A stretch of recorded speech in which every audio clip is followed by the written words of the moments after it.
I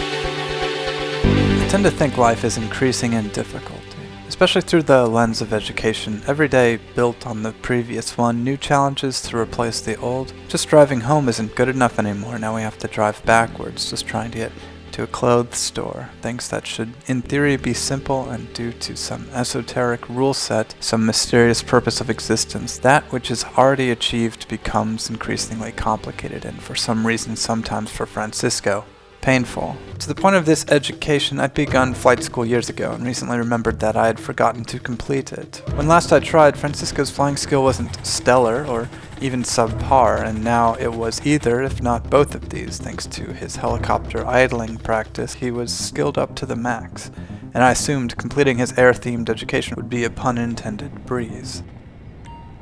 The first of the remaining 3 classes ground level was a challenge to fly as low to the ground as possible through a series of checkpoints, and even with 100% flight skill and what I hoped was an appropriate airplane controller, I was reminded why I had quit this greater education in the first place. I find challenges like these daunting, not because they are naturally difficult, but because they are designed to ensnare and embarrass. If I were trying to do something like fly a jet close to the ground for a random amount of time, I would surely have no problem, and no one would be interested at all, and I would not get any points of any sort. But now with these markers set up to measure and objectify my efforts, and with the flight instructor constantly berating me, I felt as though it was the stress of passing through this very kept gate, not my skill, which was inhibiting my progress through the padlocks. I also tend to assume that all educational processes increase in difficulty over time, and the stress of completing each checkpoint only to be met with a harder and trickier upside-down-ear challenge was the kind of art my nightmares were afraid of. But my nightmares would have to wait. My determination to get through these missions and just be demonstrably educated was the strongest force I had at my disposal. The strongest force the flying school had, unfortunately, was cement. Francisco would crash a lot, and I was worried about passerbys and city property, but everything seemed to reset every time he grazed an electrical tower, or barely nudged an overpass, or a bunch of rocks, or the water, or the overpass again. And suddenly, somehow, after 20 minutes of abject failure, I had crossed some sort of intangible experience threshold. It seemed that the insults and efforts and stress here were all designed to crystallize the most difficult challenge possible, encourage failure as much as possible, and that the frustration itself was a symptom of my education.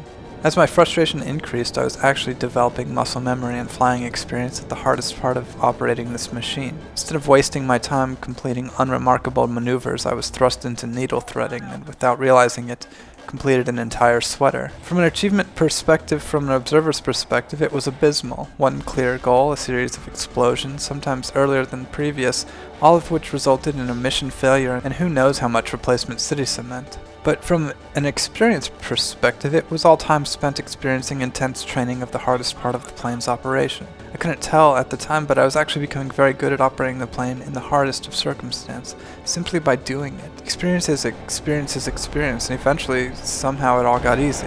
The tail end of the challenge was much easier than the beginning. I don't know if it was designed that way, or I had simply achieved a level of skill that would make the rest of the classes easy. But once I overcame this challenge, once I had developed enough as a pilot, I flew through the completion marker and somehow obtained a gold medal, to the surprise and delight of my flight instructor. You might just have something between them jug ears. The last 2 classes were simplified versions of ground level. Collect flags was just a romp through the clouds, dodging around buildings and a crane to pick up all these flags at my leisure.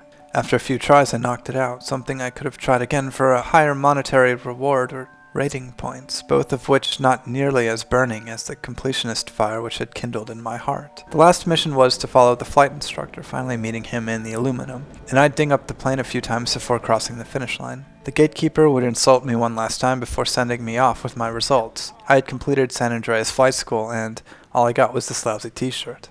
And now I was racing about town. I had unlocked the shirt through my completion of flight school, but it didn't automatically appear in my closet as I had hoped. The ancient trophy that most players had likely turned into wash rags by now was within the stores of any clothing shop with a special t-shirt option. And in heading to the nearest store to simply buy my reward, my motorcycle had been boarded, Francisco had been attacked and killed, and would have to run several blocks only to deal with my motorcycle's bandit arriving and throwing smoke grenades or something all over the place. It seemed so undignified, the only definitive reward to be so difficult to obtain, but I couldn't help but think maybe this was all part of a bigger experience, untabulated, that was making me into a stronger person, player, or explorer, perhaps for a world which would soon open up to me.